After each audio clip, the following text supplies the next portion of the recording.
Paz, senhores irmãos. Amém. Abra sua Bíblia, carta de Tiago, Epístola Universal de Tiago, capítulo de número 1.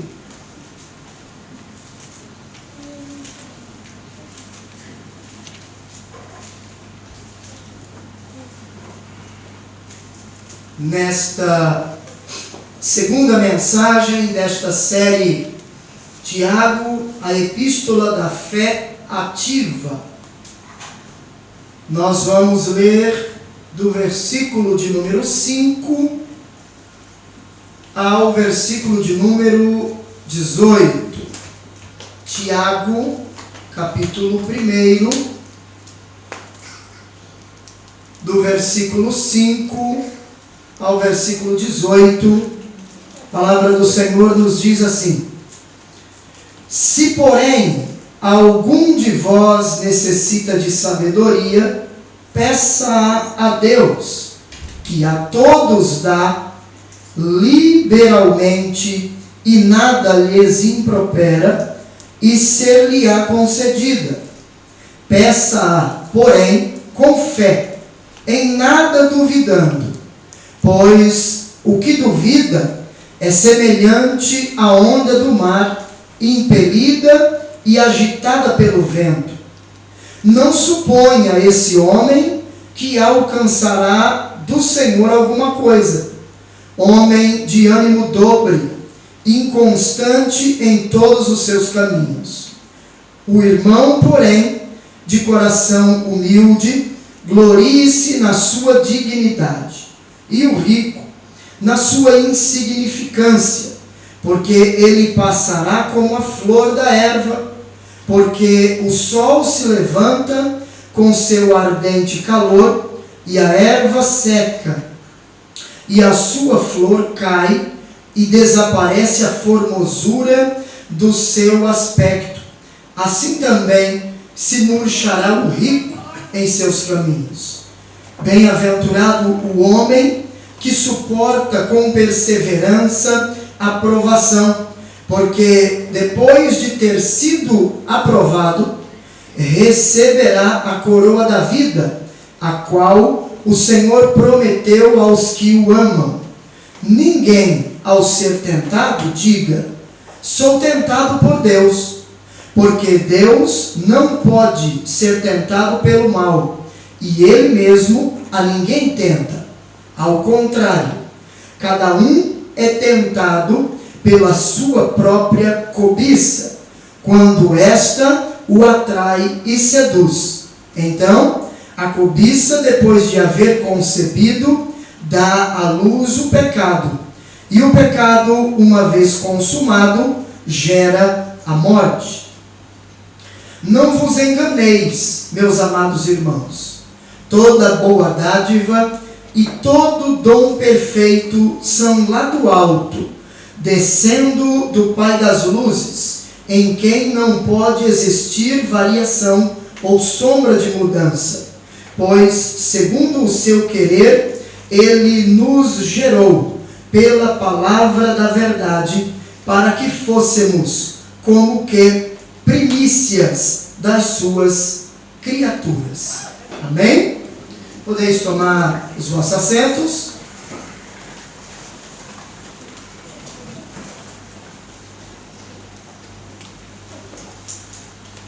Nós vamos falar hoje, subordinado ao tema Vivendo com Sabedoria em Meio às Provações. Se você acompanhou a primeira mensagem desta série, você observou que o contexto em que essa carta está inserida, o contexto que ela foi escrita, é um contexto onde o povo estava sendo perseguido, onde duras provas estavam sendo colocadas para o povo, e o povo vivendo estas dificuldades, estas lutas, estas provas, estas tentações, estas adversidades. Aqui nessa segunda mensagem desta série, Tiago, ele vai nos ensinar a vivermos, a passarmos, a enfrentarmos os momentos difíceis com sabedoria. Você sabe muito bem que Tiago escreveu esta carta para ajudar os crentes que estavam dispersos, ajudá-los a vencerem as provações do dia a dia e, ao mesmo tempo, buscar o objetivo que era a maturidade cristã. Não existe maturidade sem provação. Precisa haver o momento da dificuldade para que você cresça, para que você amadureça. Nós entendemos, aprendemos na mensagem anterior que Tiago, ele nos ensina algumas coisas. Ele nos ensinou que as provações, elas são compatíveis com a fé cristã. Que as provações, elas são variadas. São várias provações. Que as provações, elas são passageiras. Nenhuma delas dura para sempre. E elas são pedagógicas. Elas nos ensinam alguma coisa. Agora, Tiago vai mostrar para nós, Tiago vai nos mostrar como viver com sabedoria neste mundo em meio às provas. Porque qual é a atitude natural do ser humano, principalmente nos dias que nós estamos vivendo? Quando vem a luta, é fugir. Quando tem dificuldade, é fugir, é abandonar. É a síndrome de Jonas. Não cumpre o que Deus quer, não se enquadra na palavra de Deus, não se enquadra no que Deus requer de nós, de você, de cada um, e na hora da consequência, quer fugir. O problema é que a fuga vai levar consigo a tempestade também. A pessoa foge na intenção de escapar da tempestade. O problema é que a tempestade vai acompanhá-la. Vai acompanhá-lo. E por quê? Ora, pelo simples fato de que você não aprendeu a lição até agora. E enquanto você não aprender a lição, você não vai ficar isento da prova. Você vai viver a mesma provação, as mesmas situações, vai mudar o cenário, mas as provações serão as mesmas até você aprender. Esse é o natural do ser humano, principalmente hoje. Que ninguém gosta de passar dificuldade. Ninguém quer passar luta. Ninguém quer passar provação. Todo mundo quer crescer. Todo mundo quer amadurecer. Todo mundo quer aprender mais de Deus. Mas na hora que Deus traz as lições e as provas para nos testar, para saber se nós estamos aprendendo, a gente foge. A gente quer correr, quer abandonar a fé, quer fugir de lá para cá, daqui para lá. Associa a aprovação ao lugar, quando uma coisa não tem nada a ver com a outra. Você vai aprender isso aqui. Você pode ir para onde você quiser, a prova vai junto com você, porque você não aprendeu a passar por ela. Você não foi aprovado. O que acontece com a gente no colégio? Você estuda, faz as provas, e se as notas não forem suficientes para você passar de ano, o que acontece? Você reprova. Vai fazer de novo. Aí você vai chegar no outro ano, você vai dizer, eu estudei tudo isso o ano passado. Aí você, no tocante à vida com Deus, você vai dizer, parece que eu estou vivendo o mesmo filme, a mesma situação, não muda e não vai mudar, enquanto você não entender que não é o lugar que você está que vai mudar a sua situação, mas o seu posicionamento diante das adversidades é que vai mudar a situação. E para isso você precisa de sabedoria de Deus para enfrentar as situações, vencê-las e não fugir delas. Então veja bem, do versículo 5 ao versículo 12, Tiago vai nos ensinar a como lidar de forma sábia com as provações. Como lidar de forma sábia com as provações.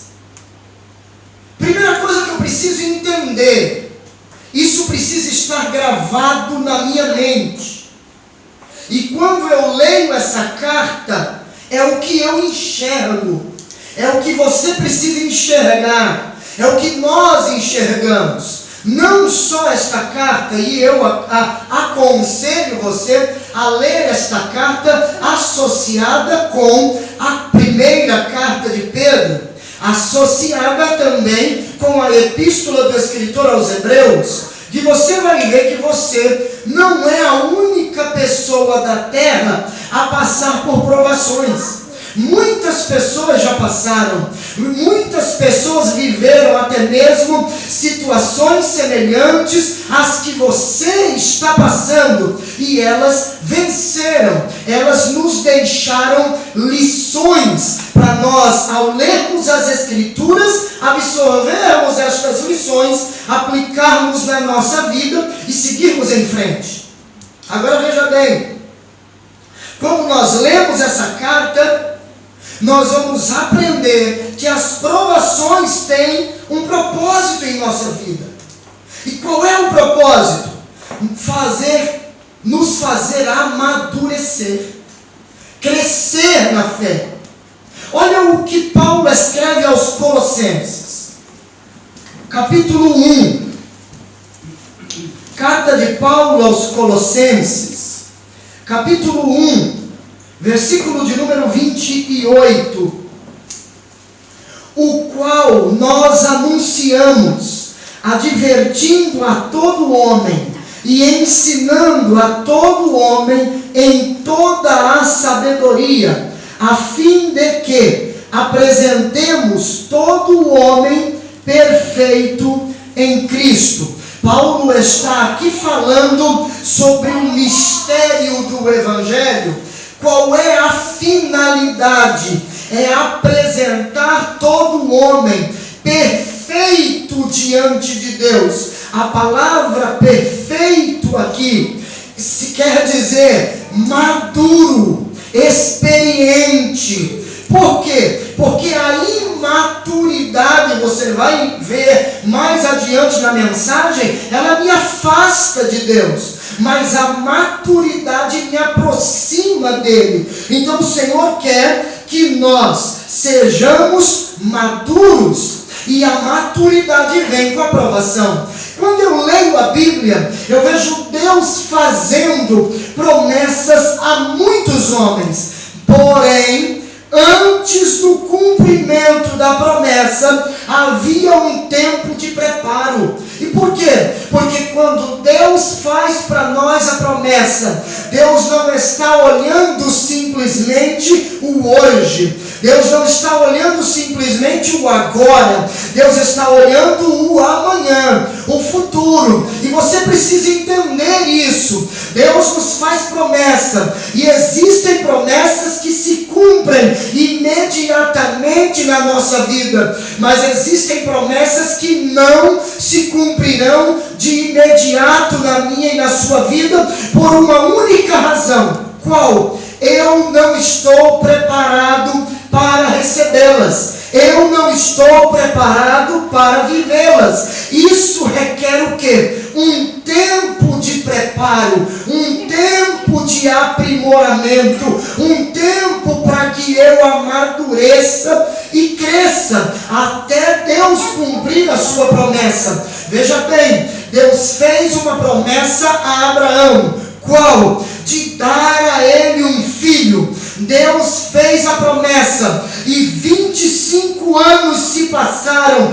Deus trabalhou na vida de Abraão durante 25 anos antes de lhe dar o filho da promessa. Deus deu um sonho a José, que ele reinaria, que ele governaria, e Deus trabalhou na vida de José 13 anos até colocá-lo no trono. Antes de colocá-lo no trono, Deus trabalhou na vida dele 13 anos. Deus trabalhou na vida de Moisés 80 anos antes de usá-lo como líder para libertar o seu povo. Jesus trabalhou 3 anos na vida dos apóstolos antes de liberá-los para viverem, para desempenharem a missão para a qual eles foram chamados. Entenda uma coisa: toda promessa para se cumprir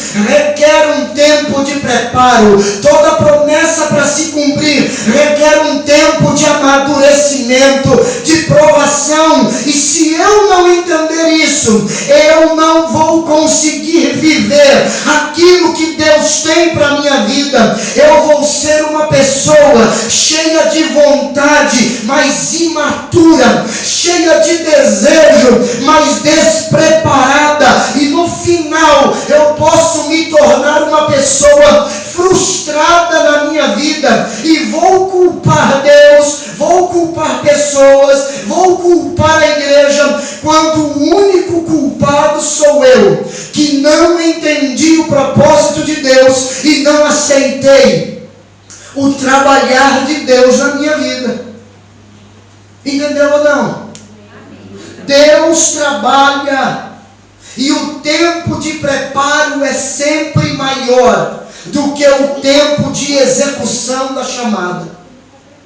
O tempo de preparo será sempre maior do que o tempo de execução do ministério. Moisés aprendeu 80 anos e o seu ministério durou 40. Moisés aprendeu 80 anos e o seu ministério, o seu trabalho durou 40. Ele morre aos 120 anos. Aprendeu 80 e trabalhou, executou 40.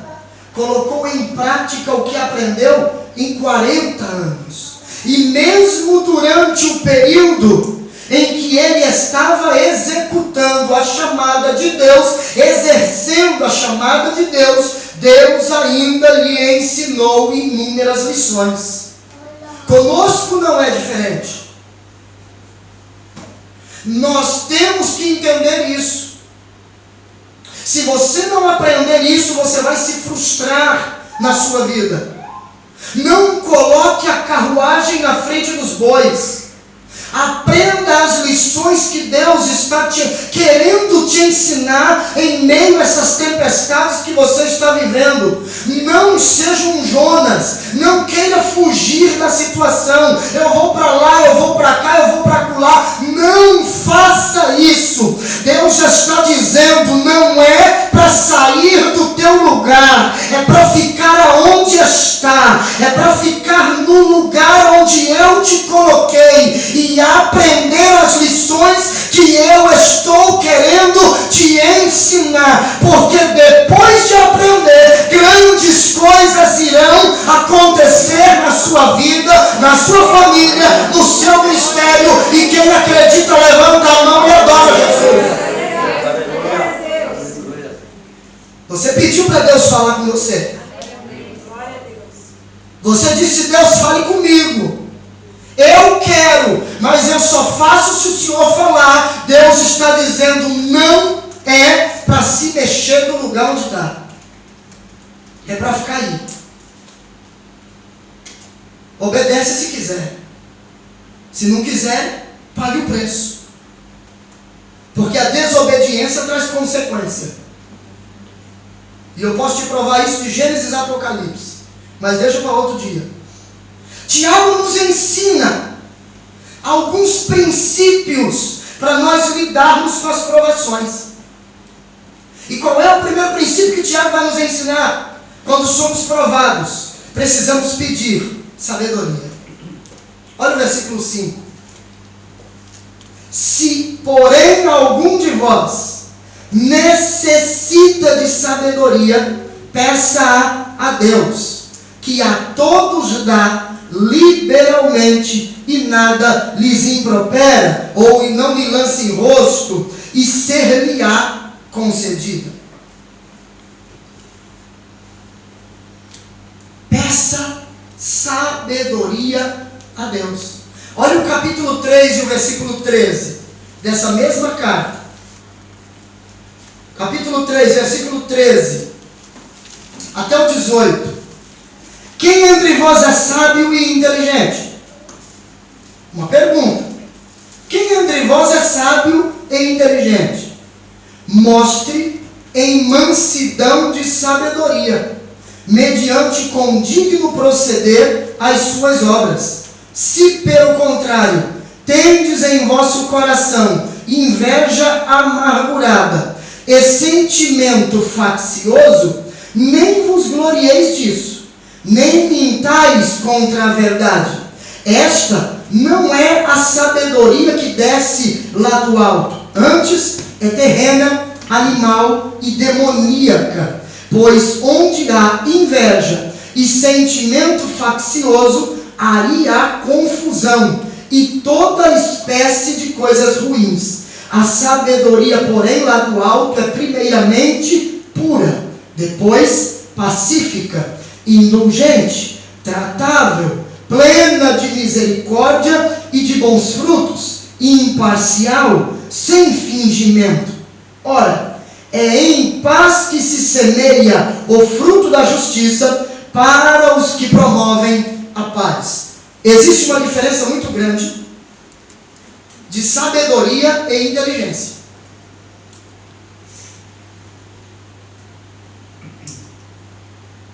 Uma pessoa sábia, a gente tem a ideia de é aquela pessoa que estuda demais. Esse é o inteligente. Ele estuda muito, ele aprende, fala com ousadia, com autoridade, com intrepidez. Sabedoria é diferente. O sábio é aquele que coloca em prática o que aprendeu. Esse é o sábio. O sábio é aquele que pratica aquilo que foi ensinado. Existem pessoas extremamente inteligentes e tolas. Existem pessoas que, e isso não está associado a tempo de cristianismo. Isso está ligado, associado à aproximação com Deus. A gente diz, eu quero aprender do Senhor. Mas quando Ele começa a ensinar, você quer fugir. Ou aquilo que Ele está te ensinando, você não pratica. Você não é uma pessoa sábia. Você está sendo um tolo. A Bíblia vai dizer com relação à mulher, a mulher sábia edifica a sua casa. E por quê? Porque ela coloca em prática aquilo que ela aprendeu do Senhor. Mas a tola, com a sua mão, destrói. Ou seja, com as suas próprias atitudes, ela coloca tudo a perder. Na caminhada com Jesus é a mesma coisa. Então, se você não tem sabedoria, peça a Deus. Quando estamos sendo provados, nós precisamos de discernimento e sabedoria, para entender que a provação vem do Senhor, que a provação é permissão do Senhor, que ela tem um propósito, e o propósito dela é me fazer crescer. Segunda coisa que Tiago ensina nesse versículo 5, é que quando somos provados, precisamos conhecer o caráter de Deus. E Tiago nos ensina algumas coisas sobre Deus nesse versículo. Tiago nos ensina que a generosidade de Deus é ilimitada. Deus é a fonte da sabedoria. Ele é o doador. Se alguém tem falta de sabedoria, peça a Deus. Por que pedir a Deus? Porque Ele é a fonte. Porque Ele é o doador. E a sua generosidade é ilimitada. Segunda coisa que Tiago nos ensina sobre Deus nesse versículo 5, é que a generosidade de Deus não conhece limite na terra. A sabedoria é para todos. Olha o versículo para você entender, para você acompanhar o raciocínio. Se porém algum de vós necessita de sabedoria, peça a Deus, que a todos dá liberalmente. A todos dá. Ele não escolheu alguns, ele dá a todos. A sua generosidade não conhece limite na terra. Ele dá a todos que se prostram diante dele, a todos que entendem: Senhor, eu estou passando por essa provação e eu preciso de sabedoria do Senhor para lidar com isso. Eu necessito, eu dependo da sabedoria do alto para lidar com esta situação. Entenda, as coisas vão começar a acontecer, o céu vai se abrir, a sabedoria do alto vai vir e você vai passar pela situação com tranquilidade. Mas não queira agir a seu modo, porque aí é sabedoria humana. Vamos fazer o seguinte: a gente está aqui, poxa, o vento está soprando, vamos para o outro lado. A única maneira é ir para o outro lado. Você já parou para observar que a gente ora um mês: Senhor, me dê sabedoria. E aí você está ali e não consegue ver saída para aquela situação. Aí você quer tirar a situação das mãos de Deus e pegar com as suas mãos e agir a seu modo. Essa sabedoria não é de Deus, ela é humana, ela é carnal. Por quê? Pelo simples fato dela não estar em concordância com a vontade divina, com os propósitos de Deus. Entendeu ou não? A generosidade de Deus não conhece limites na terra, a sabedoria dele é para todos. A generosidade de Deus não conhece limite no céu, ele dá liberalmente. Não tem um limite. Vem de cima para nós, em abundância.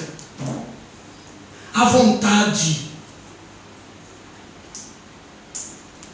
E a acolhida de Deus é garantida.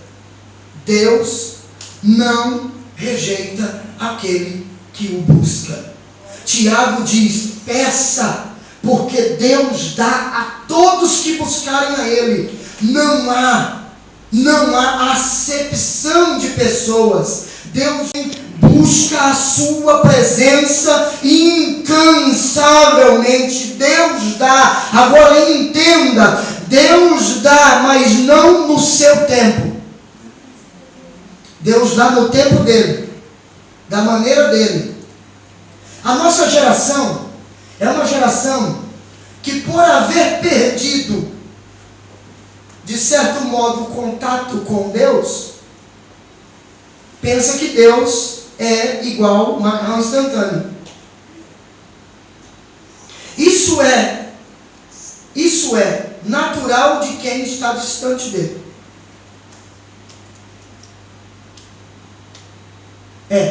Isso é natural de quem não tem uma vida de meditação nas Escrituras. Ler a Bíblia de vez em quando é uma coisa. Parar e estudar a Bíblia diariamente é outra.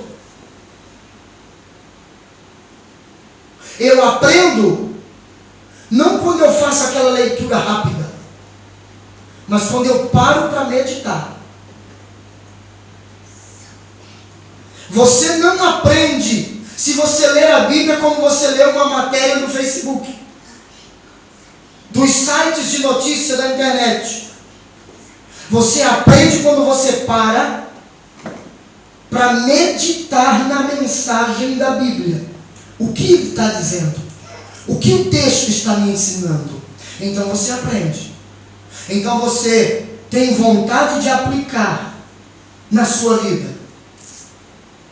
Quem pensa que Deus é igual ao macarrão instantâneo, 3 minutinhos está pronto, é aquele que segue a Jesus pelo que ele dá. Tem Deus somente como válvula de escape. Na hora da luta, corro para Jesus. Se ele não responde, no meu tempo eu começo a querer agir a meu modo. Aí eu me frustro de novo. Porque eu tento resolver a meu jeito, a meu modo, a minha maneira, e aí não dá certo, aí eu digo, a aprovação está aqui de novo. Por quê? Porque você não ouviu. Porque você não aprendeu. Pare e ouça. Pare e aprenda. Pare e escute. Olha o Salmo 66. Olha que lindo. O Salmo 66.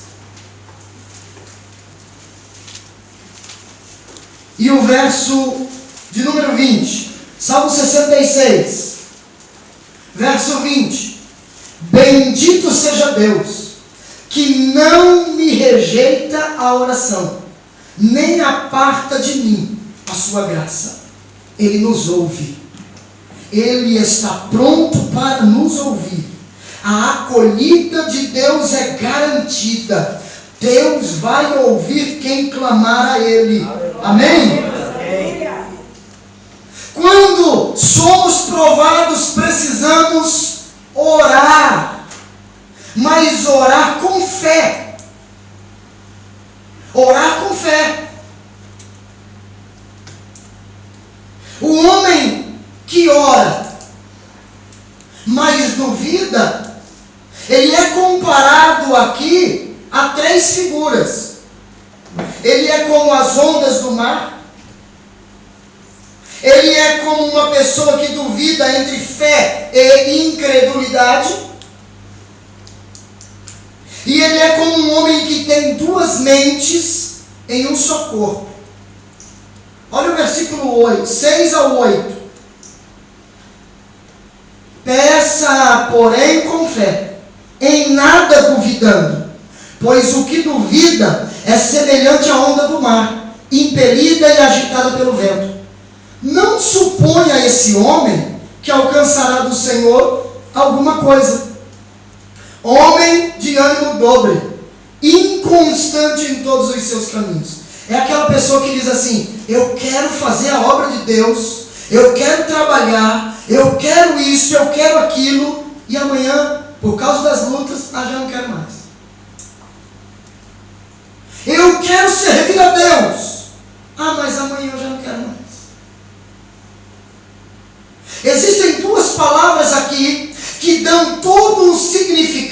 nesses versículos, duvidando. A palavra duvidando, do versículo 6, ela vem do grego diacrimonai. E o que significa? Significa duas mentes. E o que é isso? É aquele homem que a fé diz sim, mas a descrença ou a incredulidade diz não. Ele ora, está cheio de fé, ele vai e ora, mas depois ele diz: não, isso não vai acontecer. Deus tem uma chamada na minha vida e eu tenho convicção dela. Aí vem as lutas e ele diz: não, Deus não tem nada comigo. Ele chega e diz: esse é o meu lugar, é aqui, é isso que eu vou fazer, eu quero fazer, eu estou pronto a fazer. Daqui a pouco ele diz: eu não quero mais.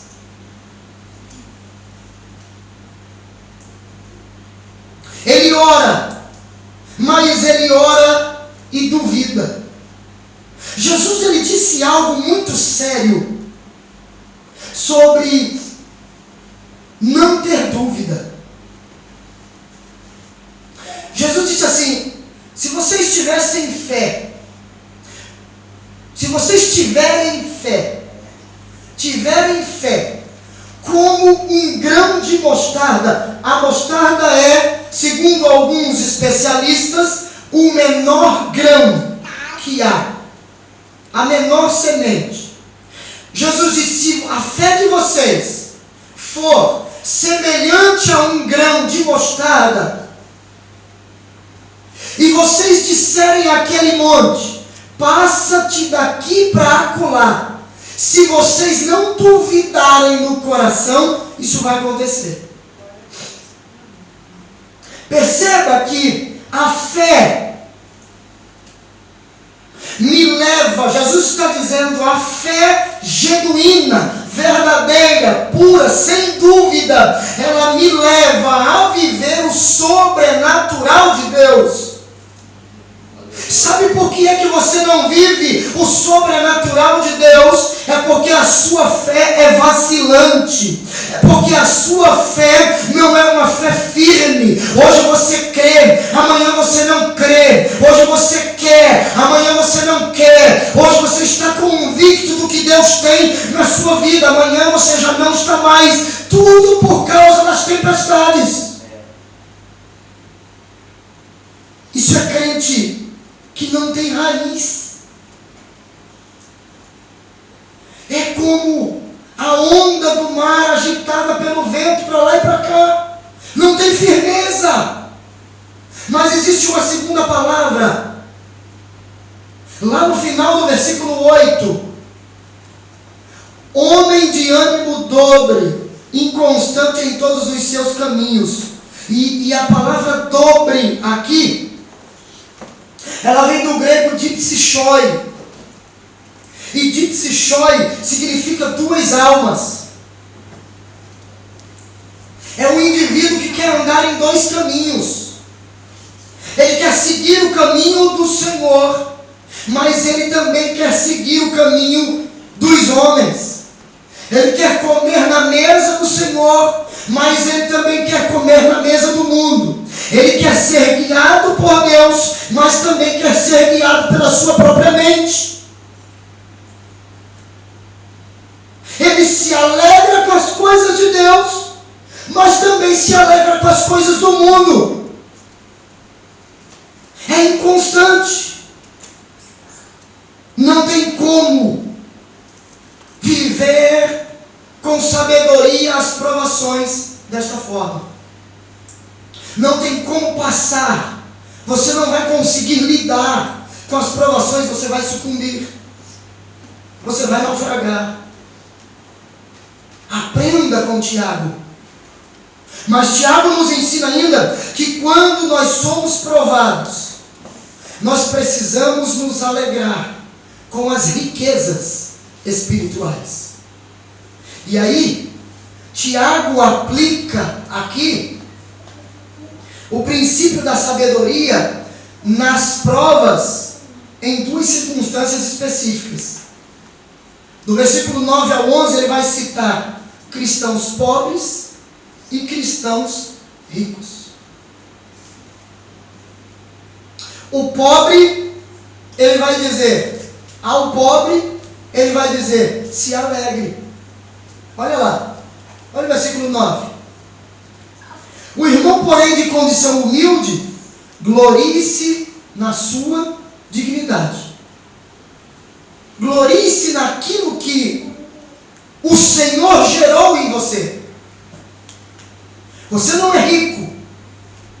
Você não tem muito poder aquisitivo. Mas você tem algo de muito valor dentro de você. E aí ele diz ao rico.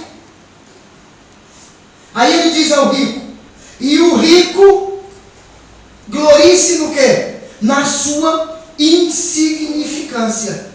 Ou seja, na sua humildade. Nós vamos ver mais na frente que o dinheiro e o status social era um problema real naquele lugar. Entre eles, os ricos humilhavam os pobres. Os ricos se ensoberbeciam e achavam que eram melhores do que os pobres.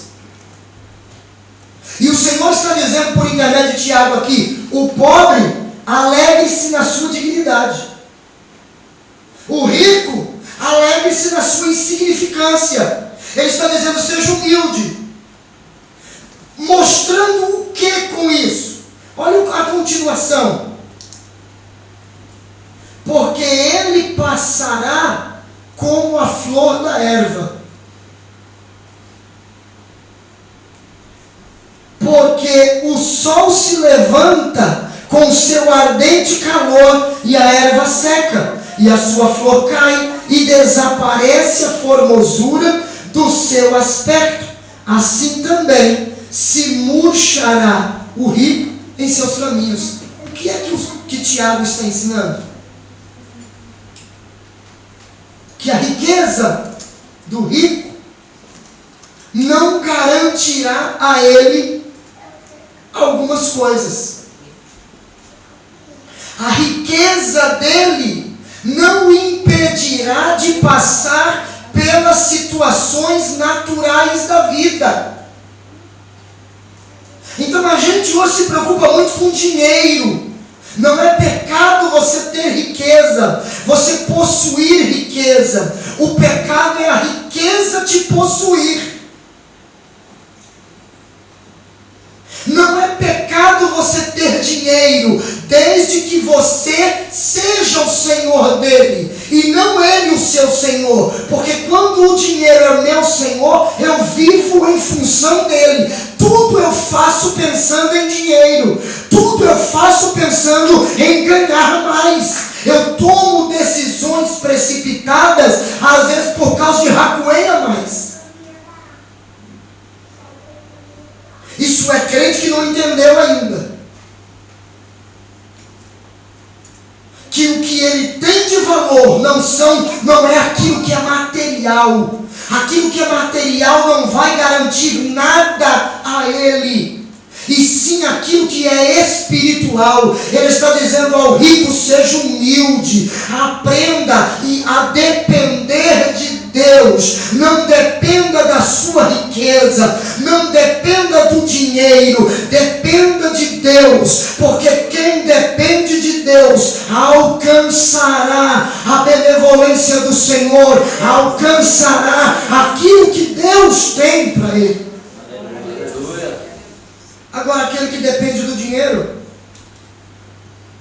quando não tem, ele corre para onde tem. Acabou lá, ele corre para outro lugar.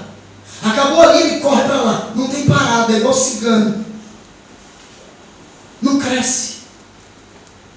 Sabe por quê? Porque a mente ainda está nas coisas dessa terra. A mente ainda está nas coisas dessa terra.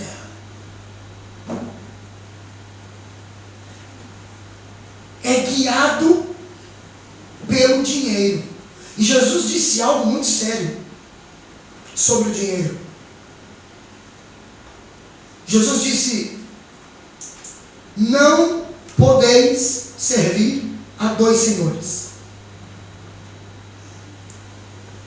A única coisa que Jesus chama de Senhor na Bíblia é o dinheiro.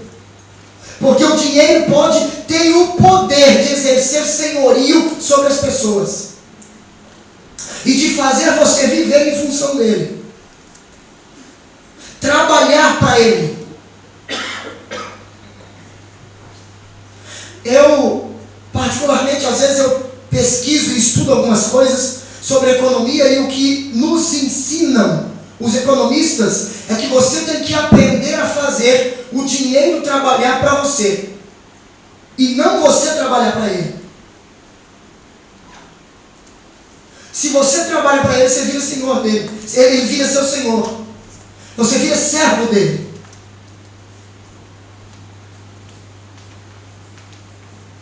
Nós temos que entender isso, irmãos.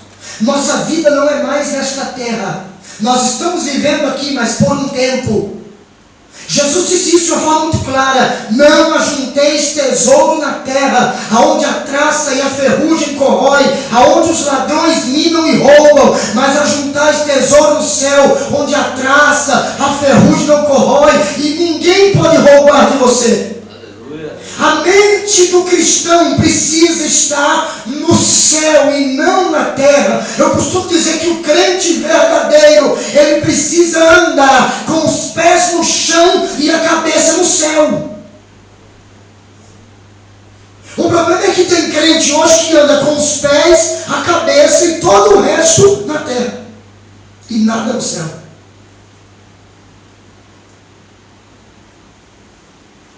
Eu posso ouvir um aleluia?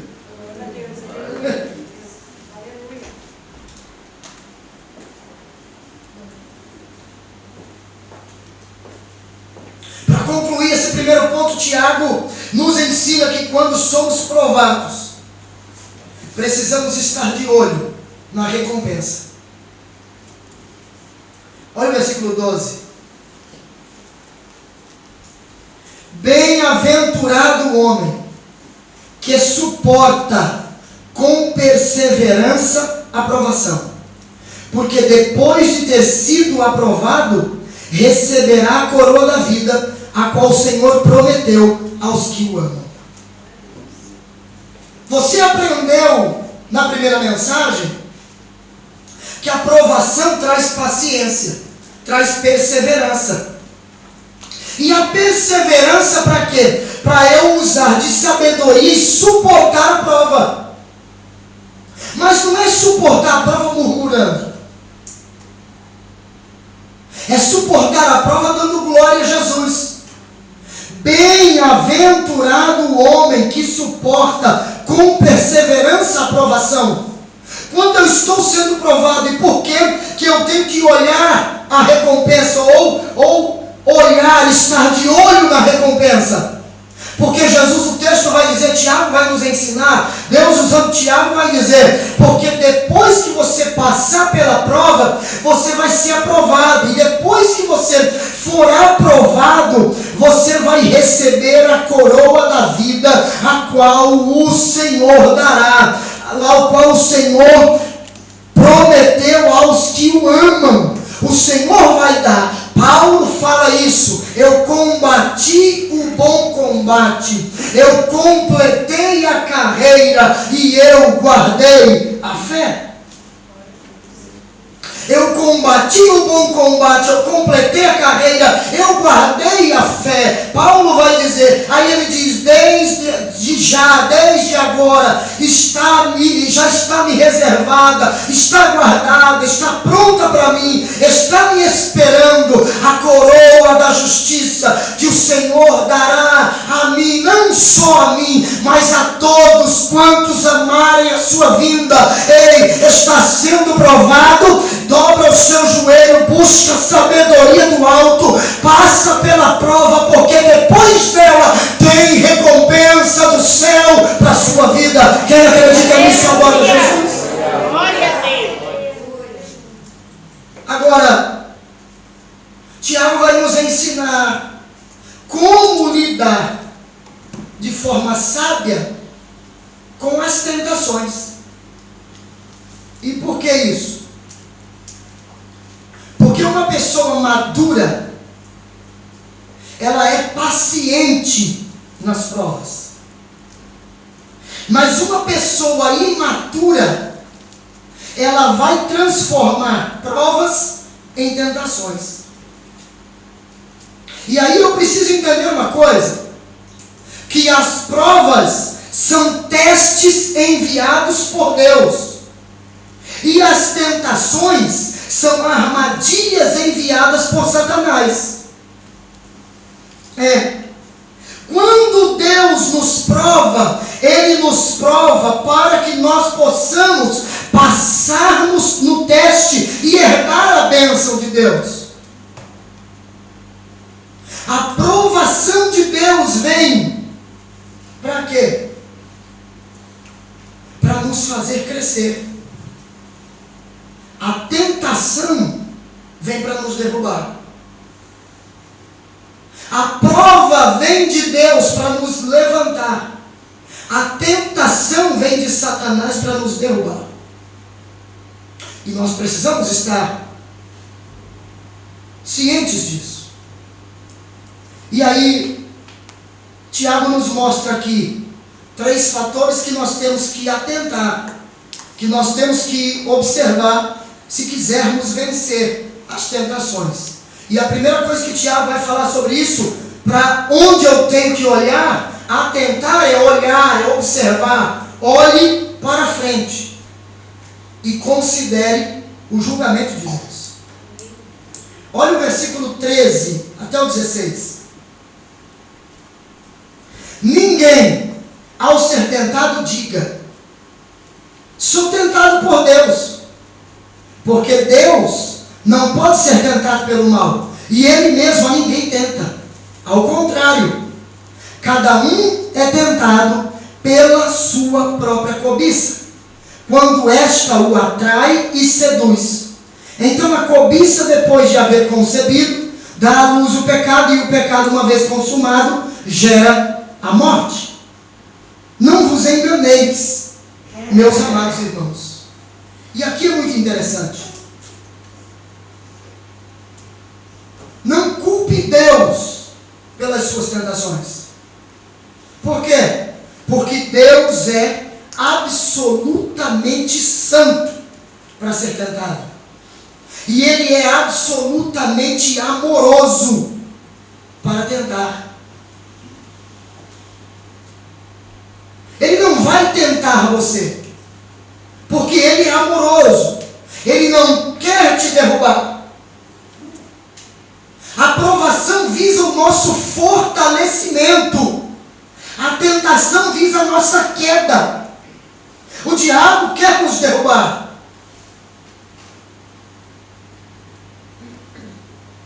Deus quer nos levantar. É verdade. Agora, Tiago, ele vai mostrar algo interessante aqui. Tiago vai dizer, ao contrário, cada um é tentado pela sua própria cobiça. E o que é a cobiça? É a vontade de fazer algo que é contrário à vontade de Deus. Cobiça é a vontade, o desejo de realizar algo contrário à vontade de Deus. Algo que é pecado. Passar numa prova é bom. Mas passar em uma prova colando é pecado.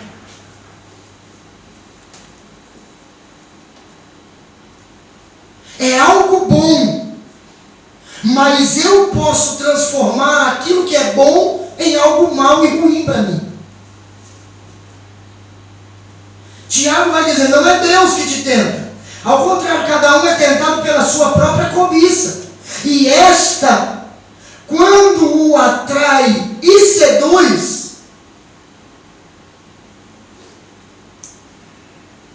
quando esta o atrai e o seduz. Tiago usa 2 palavras aqui, atrai a atração e a sedução. É como um caçador que ele prepara uma armadilha e atrai a sua presa. É como um pescador, os irmãos que pescam sabem disso. Ele lança o anzol com a isca para seduzir o peixe e trazê-lo. Assim o diabo faz. Assim é a tentação. Você quer um exemplo comum que a gente vê costumeiramente aqui no Japão? Vou usar o exemplo de trabalho. Você está trabalhando numa fábrica e você ganha 2.000 a hora.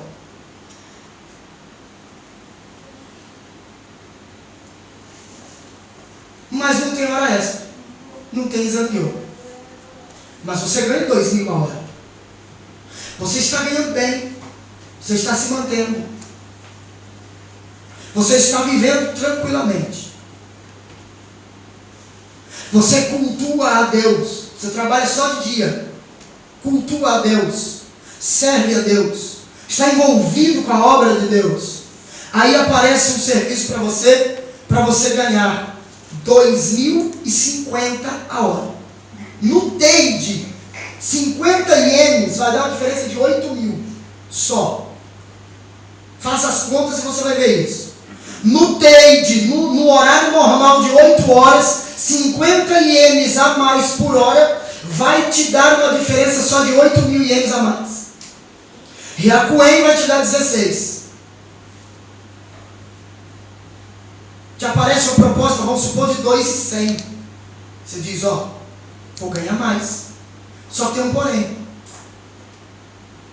Eu vou trabalhar em um horário que eu não posso congregar. Minha folga é barabará. Minha folga é bagunçada. Aí você diz, Deus me abriu a porta. Mentira, não foi Deus. Foi você. Eu sei que vai te contrariar o que eu estou dizendo, mas eu não estou preocupado. Eu ainda estou na direção de Deus. Não foi Deus. E por que não foi Deus? Porque aquela porta vai te dar mais dinheiro e menos aproximação com o Senhor. Ela vai te distanciar da presença dEle e não te aproximar. E Deus jamais te dará algo para te afastar da presença dEle. Deus jamais te dará algo para te enriquecer nesta terra e te empobrecer na presença dEle. Esse não é o Deus da Bíblia. Esse é o Deus desse mundo. Esse é o Deus deste século. Que cega o entendimento dos incrédulos, que cega o entendimento daquele que não tem comunhão com Ele, que faz você enxergar as coisas desta vida como algo essencial. E se você ler Mateus capítulo 6, aquilo que você coloca como prioridade, Jesus coloca como secundário. Jesus diz, em primeiro lugar, reino de Deus e sua justiça. Nós dispensamos toda a nossa energia na fábrica e o que sobra é para Jesus quanto dá. Porque quando eu estou cansado, eu não quero nem saber de igreja. Isso não é Deus. Isso não é de Deus. E a Bíblia me mostra isso. Esse é um pensamento carnal. Esse é um pensamento humano. Você tem que trabalhar. Mas em primeiro lugar precisa estar a sua vida com Deus. Se o teu trabalho te rouba a força, a vontade, o vigor de estar na presença e o tempo de estar na presença de Deus, não foi uma porta aberta por Ele. A gente confunde janela com porta. Janela é lugar de escape. Porta é lugar de entrada e saída. Janela é diferente. Jesus não disse eu sou a janela. Ele disse eu sou a porta. Quem entrar por mim, entrará e sairá, e achará pastagens. Nós estamos muitas vezes confundindo janela com porta. Tentação de Satanás com provação. Pratos do diabo com bênção divina. A bênção de Deus, a Bíblia diz, enriquece e não acrescenta dores. Ah, pastor, está pesado demais. Está acrescentando dor? Não vem do céu.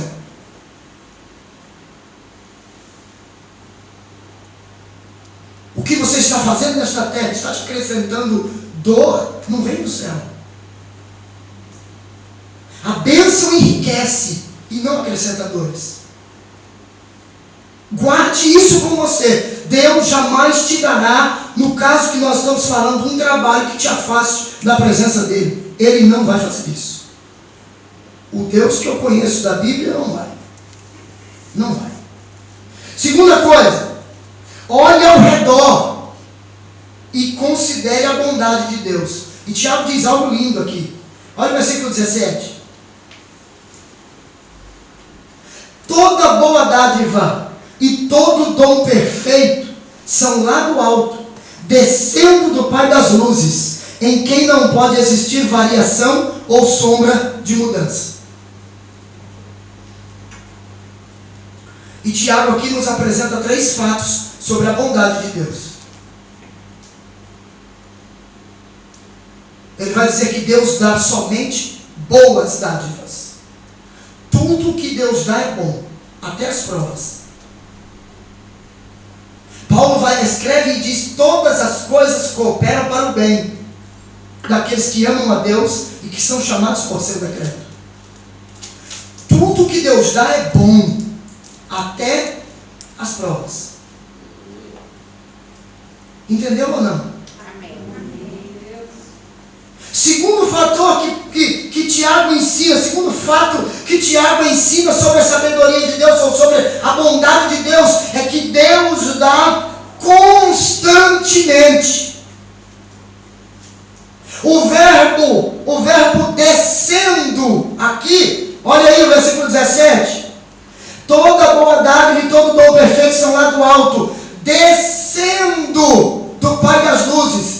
O verbo descendo aqui, no texto original do grego, ele está no particípio presente, indicando que é uma ação contínua. Significa o quê? Que continua sempre descendo. Ou seja, a bondade de Deus para conosco jamais se esgotará, continuará vindo, continuará descendo. Nós vamos continuar vivendo e gozando da bondade de Deus. Terceiro fato que ele nos ensina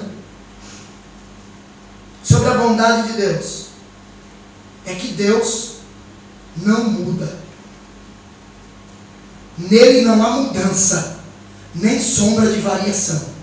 Deus é sempre bom. Deus é sempre amoroso. Deus é sempre bondoso, até quando Ele permite as provas na sua vida. Ele é bom. Por quê? Porque Ele quer que você cresça. Eu concluo com o versículo 18.